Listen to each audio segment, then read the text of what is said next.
স্বাগতম জনাইছোঁ আকৌ এটা নেক্সট ভিডিঅ'লৈ। আৰু এইফালে তিয়কত দেখিছে এয়া ঘঁৰিয়াল ওলাইছে আৰু ইয়াৰ তিয়কৰ পৰিৱেশ চব মেইন ৰাস্তাত পূৰা মানে সোঁত বুলি আছে।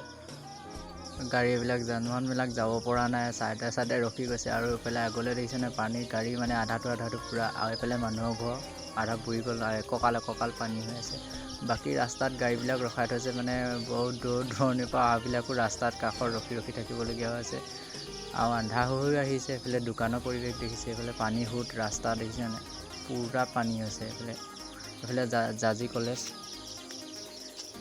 জাজি কলেজো পূৰা মানে পানী পূৰা নধৰা হৈ আছে। পৰিৱেশটো চাওক না, গোটেই চাৰিওফালে পানী। বাকী মেইন ৰাস্তা হাইৱে ইয়াতো উঠিছে লাহে আৰু লাহে উঠি যাবও। মানে এটা ৰাস্তা বন্ধ হৈ থাকিলে মানে পানীৰ কাৰণে যাব নোৱাৰে ন, এইটো ৰাস্তা মানে পূৰা পানী।